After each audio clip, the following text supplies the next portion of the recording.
Marie, Chris! how you doing? I am doing well. The family got a new puppy. It did. So if you hear like total chaos somewhere in the proximity, that's because the house is being destroyed. I'm so happy about the puppy. The I'm so happy about the puppy puppy. is destroying everything around us. Hooray. It's a good thing it's so damn cute, man. It's like a small Sherman tank with teeth that just So it's just cute. mowing anything. Anyways. Awesome. So, dear listeners, one interesting bit of trivia before we jump on here, not really trivia, but like show info, I guess now, is I have started streaming on Twitch. So if you want to see me play the video games that I always am talking about on the show or mentioning in interviews and stuff, come check it out. Twitch.tv/MadScientistCogs. It's a lot of fun. Currently playing Zelda Ocarina of Time randomizers. Getting a PC here pretty soon, and I'll be playing Dark Souls randomizers then, which would be a lot of fun and should be, I'm sure, a huge, tremendous challenge. So if you ever wanted to see me in pain, go check us out on Twitch. Yeah, so you'll be playing something like Dungeons, and more Dungeons, is that it? Essentially, yes, Marie. Don't make fun of me. All right. Oh, so good.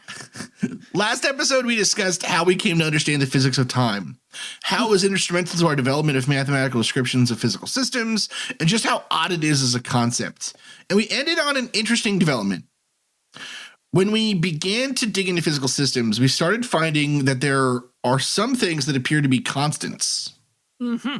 Right? Things that seem to keep showing up. And so last episode, we talked about the acceleration of gravity on Earth, how regardless of the object size, its shape, really, all these other things, if you can control for those, the acceleration of gravity is always constant. And so that made us start to think about, well, are there other constants out there? Right, so this idea that there's a reality or a physical kind of web behind everything we see and experience, right? There's some kind of plan that a god or creator put in place. That becomes pretty instrumental to the world of the sciences. And so we start finding constants, we keep finding constants, and we think that, well, everything has to make sense to the way that it works on smaller systems, because it's another thing that we talked about was the fact that the acceleration of gravity doesn't really care how big or small or what size the object or system is, right? So the system itself seems immaterial. So we just assumed that the laws of science, the laws of physics and motion must be true regardless of where you are, right? They're universal laws. They don't care, right? They don't care. Yeah. And so over time, this view leads us to find a number of other physical constants. We find things like the number E or pi, or I mean, we already kind of knew about pi, but we find these constants that seem to exist out there that keep coming up in our equations. But none of these are as important or will have as huge an impact as the speed of light. That the speed of light is constant, and what this means for our understanding of time itself is really the linchpin of time travel theories. And so we can't do a series on time travel without also talking about basically the entire development of theoretical and experimental physics over the last, entire period of human endeavors. Yeah, people. So buckle in. It's a really crazy. We're ready to rage. No, it's good. It's all really interesting stuff, though. Right. So yes. This episode, we're going to talk about one side of that coin on the development of, or the beginnings of our understanding that light might be constantly traveling at a speed. There might be a speed limit to how fast light can travel and how weird that is and why that's weird. So we're going to talk this episode about the development of that idea.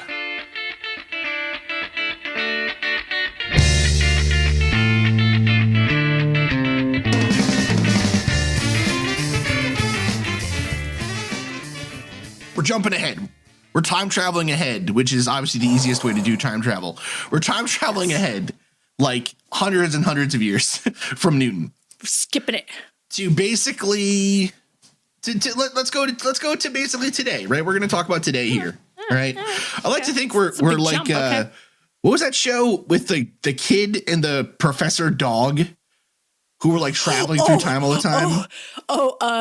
Sherman and his boy, and his boy Sherman. Oh God, I can't remember. Professor Dog or something. Yeah, whatever. Anyways. Professor Dog. That's what's going on here, Marie. It's a good thing you got a PhD because your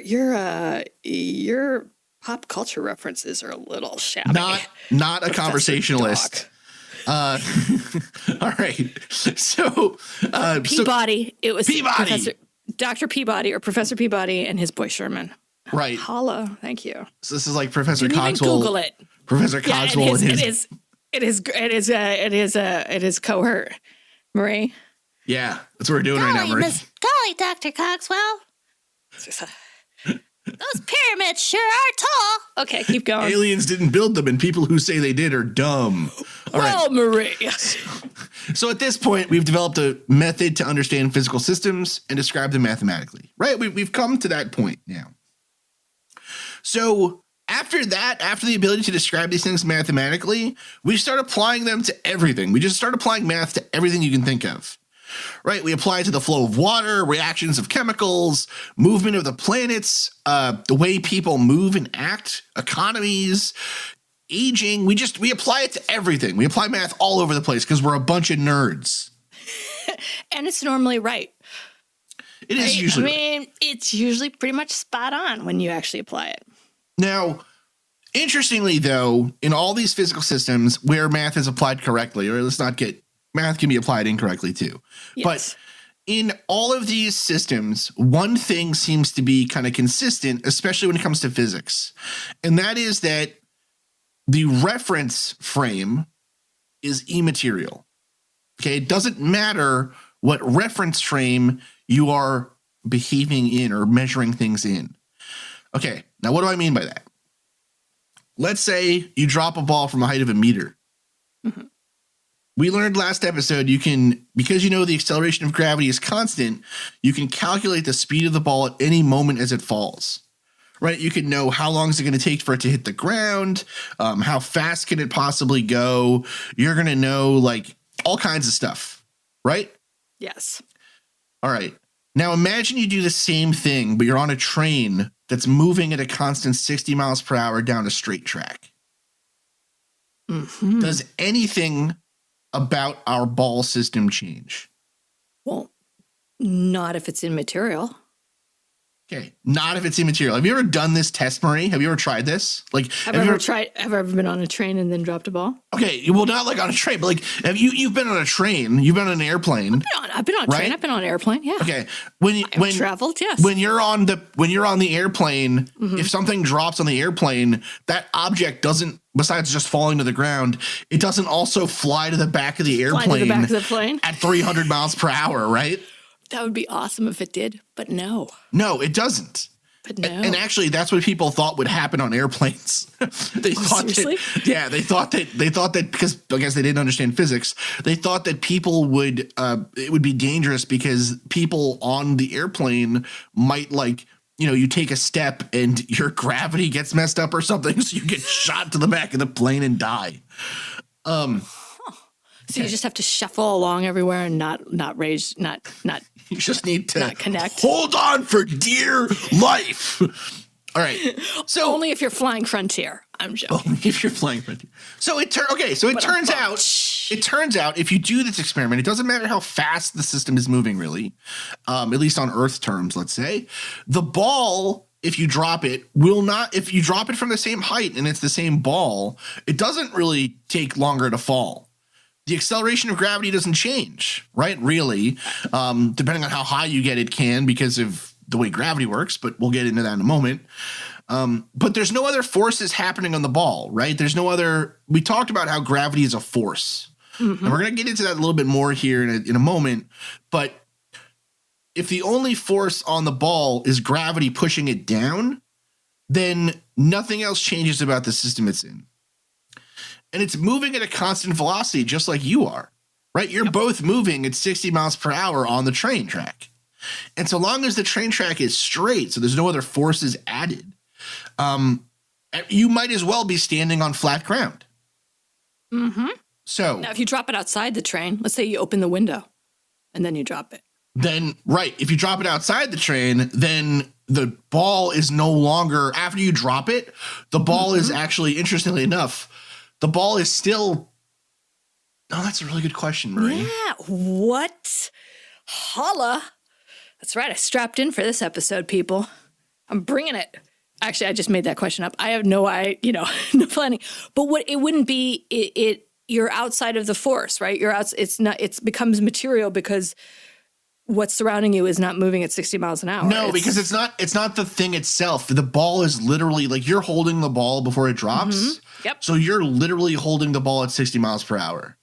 Right. Like I'm holding the ball at 60 miles an hour and then I let it go. Right. So, So what what happens? So what would happen is the ball would drop to the ground at the same rate, but it would retain some of its speed, I believe. But I'm speeding away, right? So to me, it would look like it's falling on a curve, right? Like it's falling faster, but it would be falling at the same speed, at the same constant speed. So, okay, I think okay. Uh-oh. What happens? I just derailed the train. No. What happens essentially? So this is exactly what we're getting into, right? This is exactly the point we're talking about. So, what you're describing or what you're pointing out, Marie, is what's known as an inertial frame of reference. Oh, sweet. All right. I didn't even know that one. So if you are on the train and you see the ball getting dropped, right, and you're going at 60 miles per hour, it doesn't matter if you're dropping it like outside the train or inside the train, you would see the ball as falling straight down because you're both moving at 60 miles per hour. Right. But somebody on the ground looking at the train passing by, if you drop the ball to them in their frame of reference, the ball would be traveling down, but also at an angle, right? The same angle that you are traveling at, or based on the speed of the train. 60 miles an hour, based on the speed of the train. Yeah. So, although for both people, like reality isn't changing because you're on the train or you're off the train, right? It's that if we were to describe the train, the ball falling on the train from the ground's perspective, it would always behave that way, right? Because it would also have this 60 miles per hour to account for. But mathematically, if we take into account that, well, everything's moving at 60 miles per hour, so if we just assume a constant 60 miles per hour velocity to our system, our frame of reference, then it will fall like it's at a 0 meters per second velocity or whatever it is.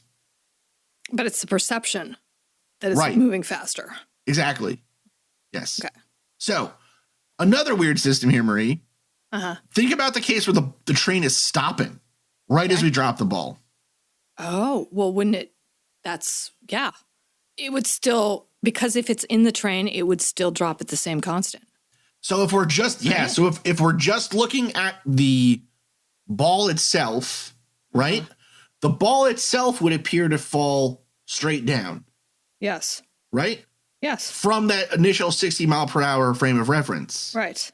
But if the train is stopping, what will appear to happen is as the ball falls, it will start to move faster than the train is forward because the ball still has 60 miles per hour velocity. Oh, but the train is decreasing in velocity, so it's slowing down. So the ball is actually going faster. So now you have the ball. Well, the ball's going the same speed it was before, but at any point, it's going faster than the train. So the ball actually seems to be going towards the front of the train now. This stuff is so crazy, man. Isn't that weird? It would still take the same amount of time to fall. Right. As it did when the train was moving. 60. Yeah. But so it doesn't, there's nothing in it. There's nothing in the equation or time and space that would account for the decrease as it's falling. It leaves your hand. It's 60, right? The train is slowing down. So it's the physical force it was going to slow down, and there's nothing. So there's something important here. There's the reason the ball was moving at 60 miles per hour was because it was in physical contact with the train. So in other words, through me. Through I'm you. in physical contact. Through you. Okay. Exactly.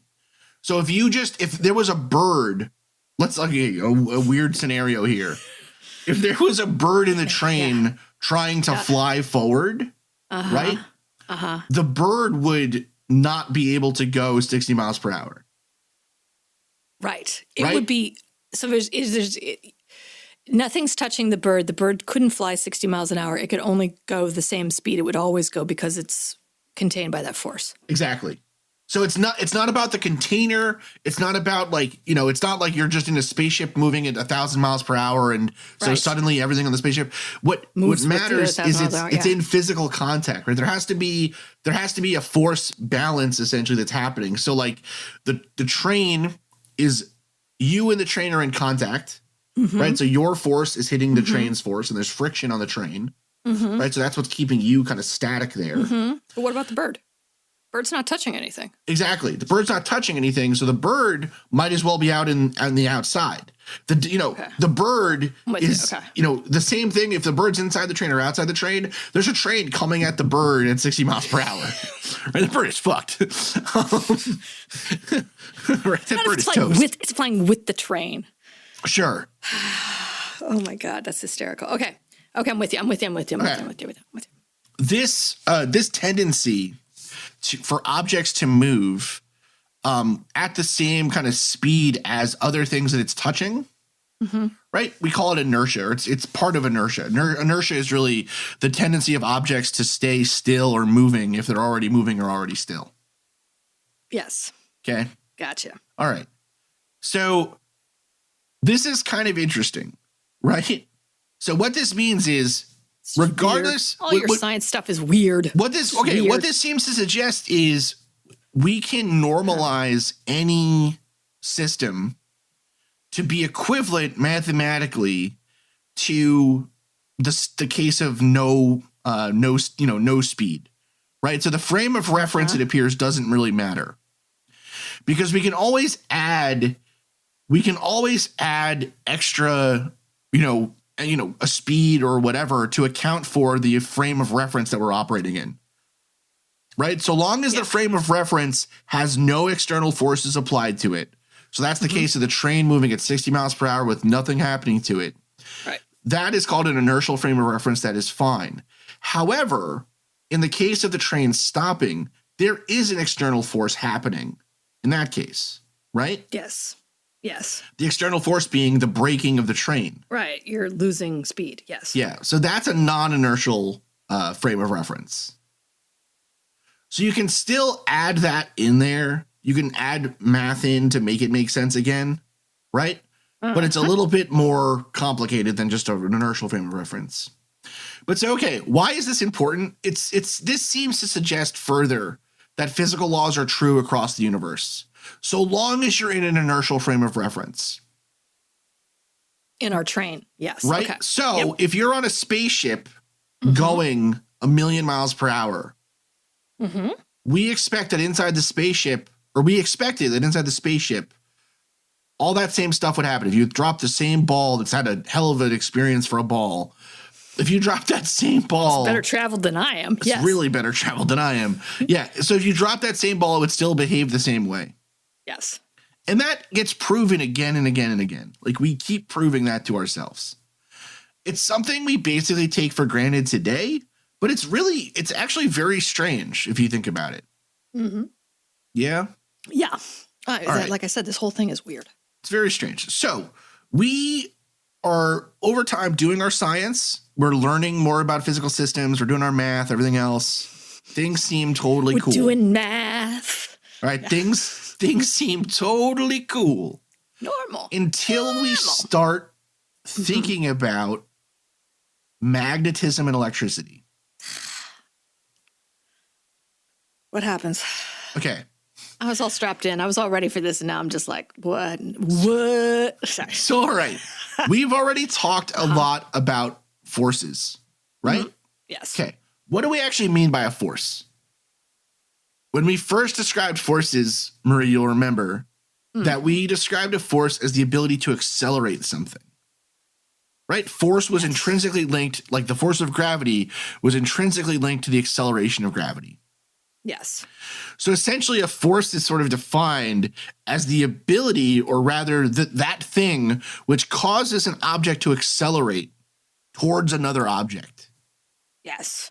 So gravity is a smaller mass being accelerated towards a larger mass. Yep. I'm with you. So mathematically, that's really easy to define. It's force equals the mass of something times its acceleration. Right? Mm-hmm. And so actually your weight that you measure on a bathroom scale is actually not your mass. It's your force of gravity.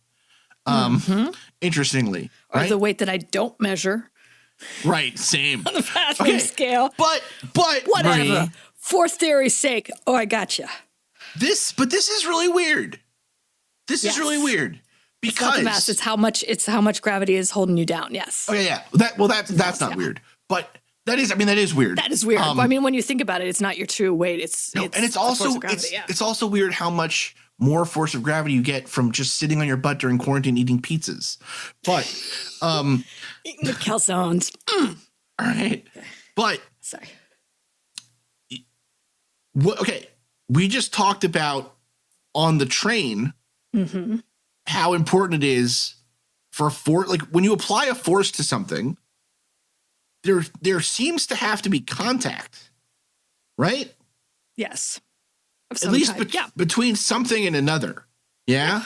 Like when I'm you apply holding the ball. Right. My feet are on the train. Exactly. Yeah. You're holding the ball. Your feet are on the train. There has to be contact.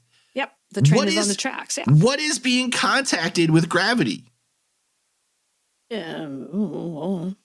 Stuff and things. When you're falling through the air out of an airplane towards the ground. Because gravity is affecting on you. Right? Gravity is accelerating you towards the planet's surface. What the hell is touching you? Is anything applying a force to you? That's what I was trying to get at with the ball question. But yes, no, I don't. Or the bird question. If you're, something is applying a force. You just can't see it. It's sort of Star Wars-y, actually. You don't make me go down that hole, but yeah. No, you're 100% correct. It is something Star Wars-y. Something Star Wars. So physicists and scientists were like, well, that can't be true. There has to be something that's applying the force, because there's always something applying the force. In every other system, there's been things applying the force. Yeah.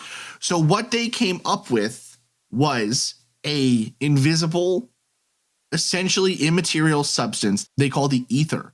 The ether of the universe. Oh, God.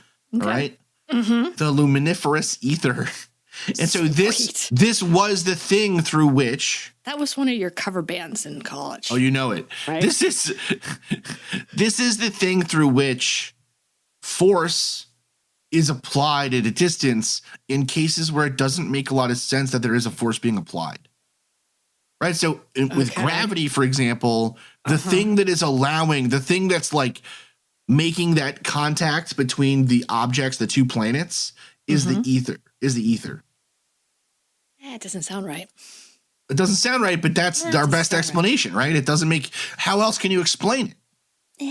There's got to be some other explanation. Otherwise... That sounds just really vague. Otherwise, we end up with basically, spooky action at a distance. Spooky. Right? Which was my Einstein's cover phrase. band. Yeah, spooky action is distance. That's sweet. But it is. Otherwise, it's just Star Wars stuff, right? It's like, think in some weird way, actually, think of the ether almost like the midichlorians. Like they're the invisible thing that's mediating the motion of objects between two things. Dear listeners, I just want to take a quick moment to say how far we've come. When we started this podcast, my esteemed doctor of a host did not have any reference for Star Wars, and now he just dropped one of the most hotly debated subjects in the canon itself, the midichlorians. Nice. Not gonna lie, Baby Yoda did a lot. Baby Yoda did a lot to bring me into the fold. Oh, jeez, man! All right, I'm telling you. And we're gonna continue this discussion after our first break.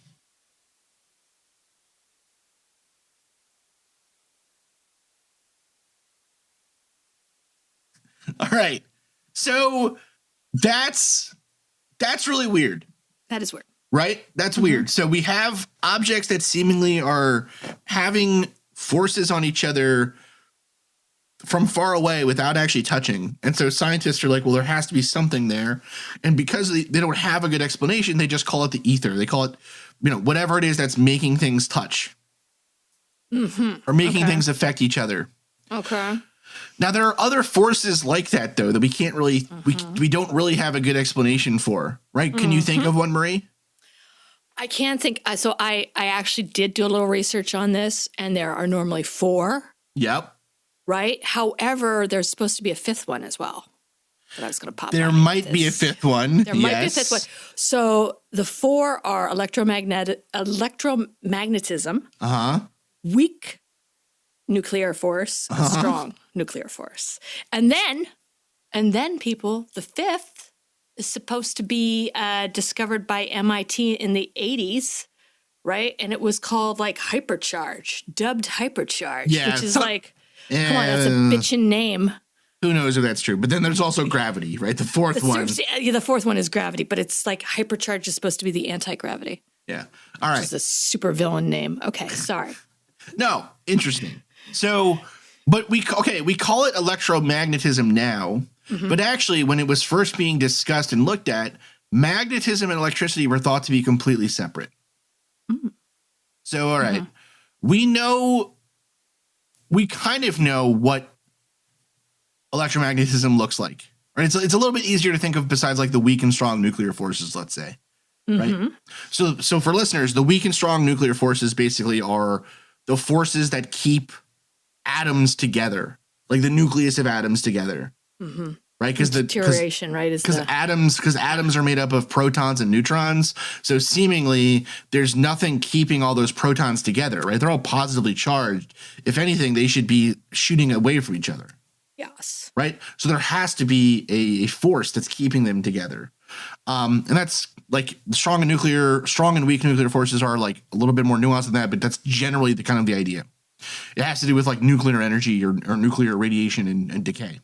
All right. Electromagnetism, though, is a little bit easier to explain.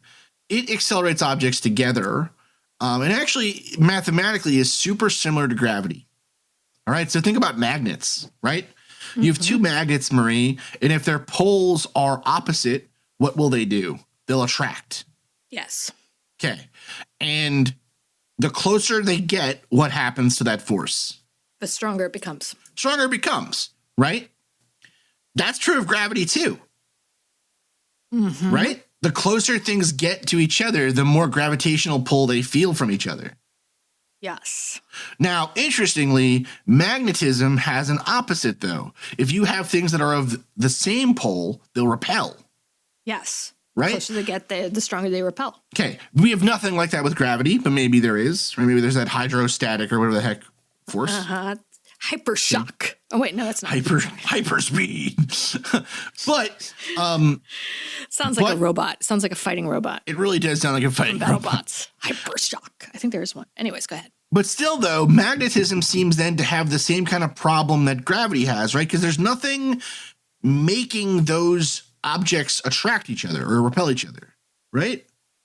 Just more voluminous ether. Has to just be more ether. Yeah. I guess. All right. Okay. So we are going to talk now. So how did electromagnetism develop, and how did we get to the point where now it's a problem for our understanding of physics? And then eventually we get to time travel. We're going to do broad strokes here, people, because we don't have a lot of time. Actually, it's kind of relative, but we would. No. We have unlimited time. All right. So the first of a 72-hour. Like, seriously, that's how much time we need. We're doing basically physics like 101 and 201. All right. The first understanding of electricity came from static electricity, because that's like really easy to generate by accident, right? So you all know what static electricity is. For listeners who aren't, native English speakers. Static electricity basically is like you rub your foot on carpet, and then you put your finger up to like a conductive surface, and it shoots a charge. Yes. Right? So it seems like it seems like from our earliest understanding of electricity that it has to do with friction, or it has to do with the motion of objects kind of backwards and forwards on other things. Yes, to build a charge. Yes. It seems like you have to build something, some kind of energy first by motion, and then it gets exploded away. Yes. Similarly, our first understanding of magnetism was in the context of special rocks that seem to attract one another from a distance, almost like magic. Mm-hmm. Right? So you have an iron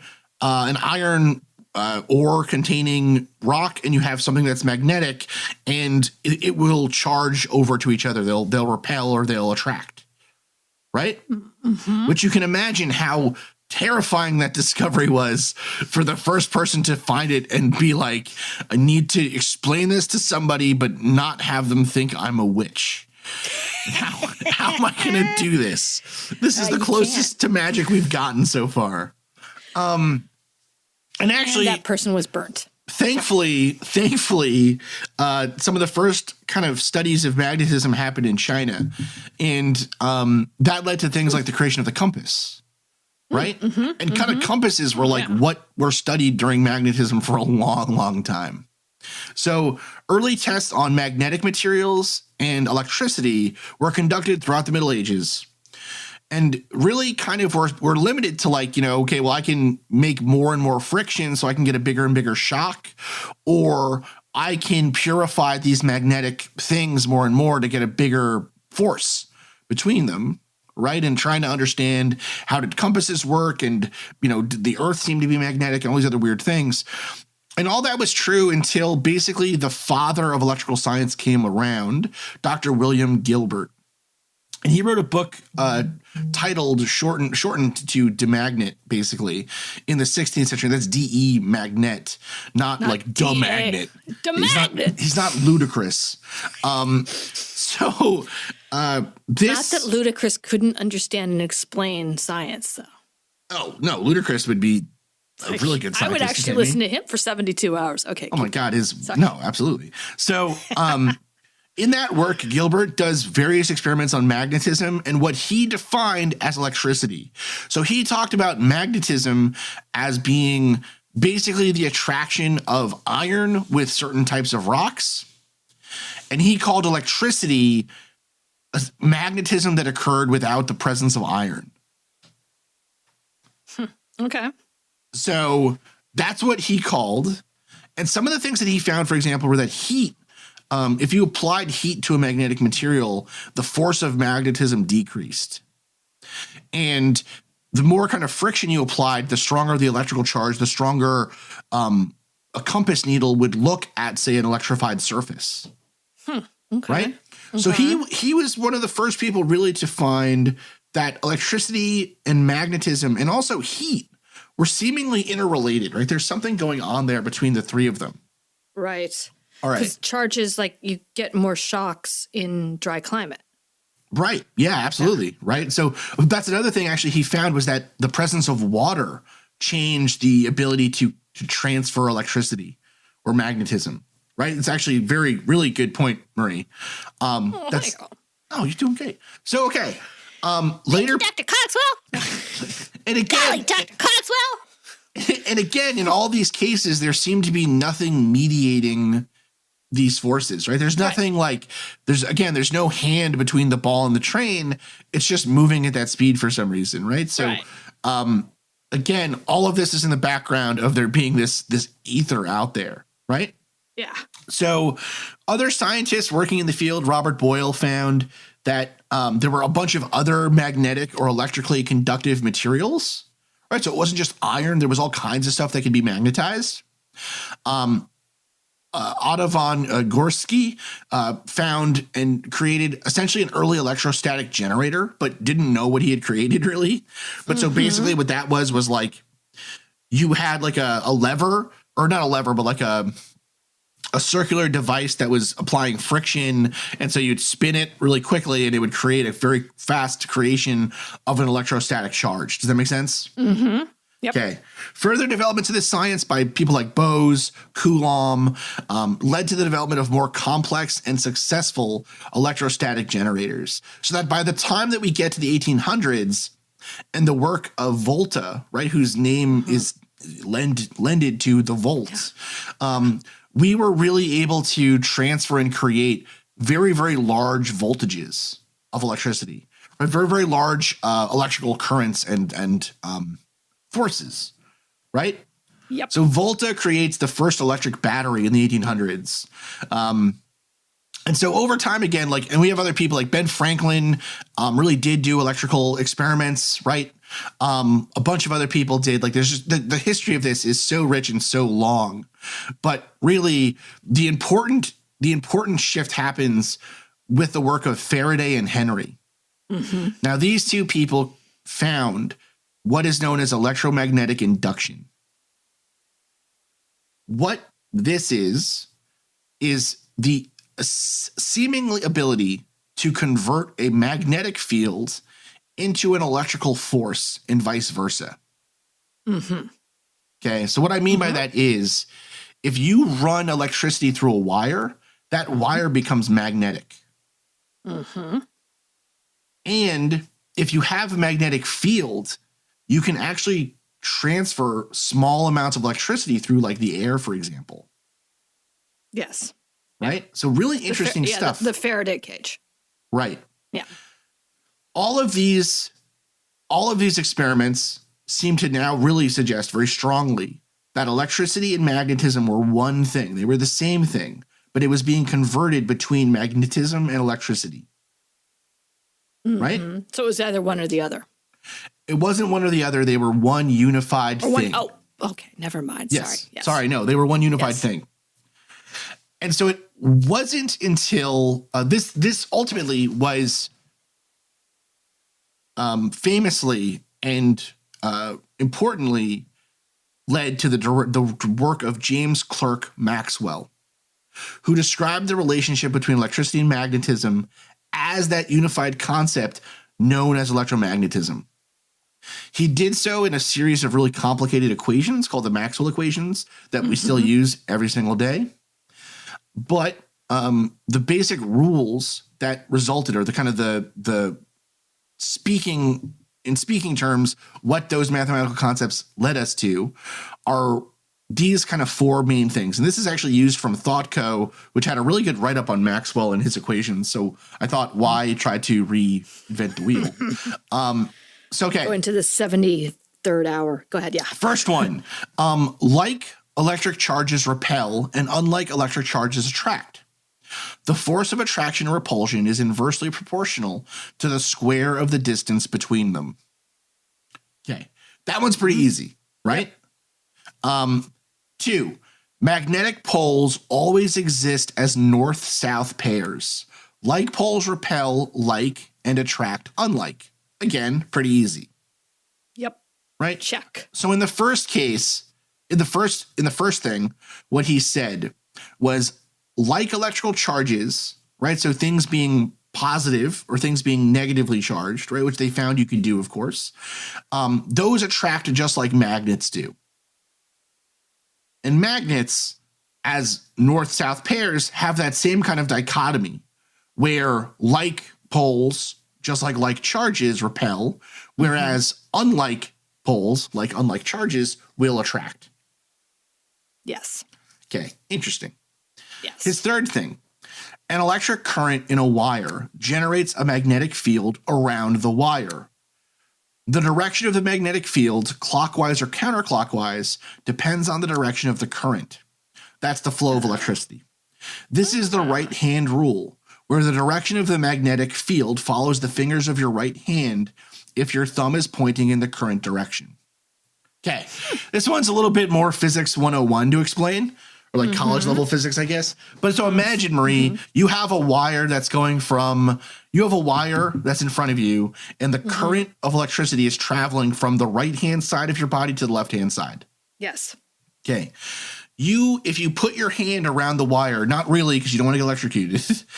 Yes. Again, all thought experiments here, people. But if you put your hand around the wire, if your thumb is pointing in the direction of the current, which it is in this case if you use your right hand, right? So it's going from your thumb is pointing towards your left, right, which is the direction the current is traveling in. Yep. Then the magnetic field that's generated from the wire and the current follows your fingers. So it follows it around and it's pointing to the left, though. Exactly. So it follows it. So in this case, then the current around the wire would be in a counterclockwise direction, right? Because it's following your fingers. Interesting. Okay. Yeah. Yes. Okay. Okay. And then number 4, moving a loop of wire toward or away from a magnetic field induces a current in the wire. The direction of the current depends on the direction of the movement. Okay. So quick question. Go ahead. Semi-related. So again, when you're talking about the poles and counterclockwise and clockwise, this is what affects the water going down a drain as well? No, What? It doesn't. No. Oh, so close. No. That's different, but that's still in the same sort of It's really okay. It's really. Oh, see what I do. And we're on a train, and all of a sudden we switch poles. Okay, it's kind of. We switch poles, and the water starts going counterclockwise. Right, it's kind of related. Oh, sort of. Not to electricity. But not really. Not to electricity. But to the force. But to the force. What? Yes, to the force it is related. Right.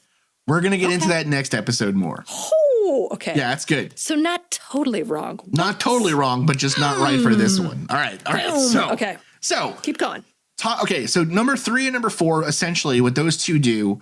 Number 3 says electricity generates magnetism. And number 4 says magnetism generates electricity. Right? Because if you move a loop of wire towards or away from a magnetic field, you get current in the wire. All right. Now, why is this really important? So first off, Maxwell just gave a way to create a electrical generator in the way that we have them today, right? Because what did he say? He said, if you move a loop of wire towards a magnetic field or away from it, you end up getting electricity that generates in the wire. So if we create a machine that moves a wire quickly into and out of a magnetic field, we can create electrical current. Yes. And so suddenly we can generate electricity in a really easy way. By just doing that. In a really efficient way. But yes. Right? Yes. So we don't need electrostatic generators that are limited in the amount of current or we don't need any of that other stuff.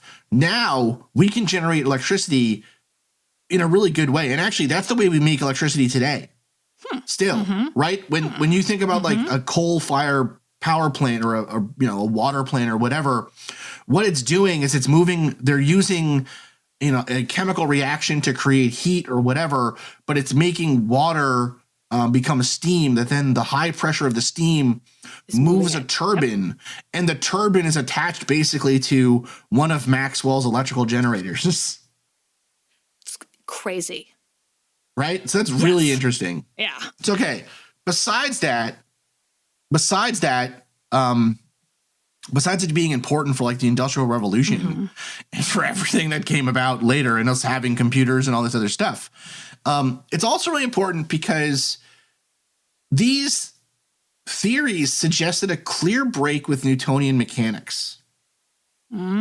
So one thing we didn't touch on with the ether is that how quickly does force act on something?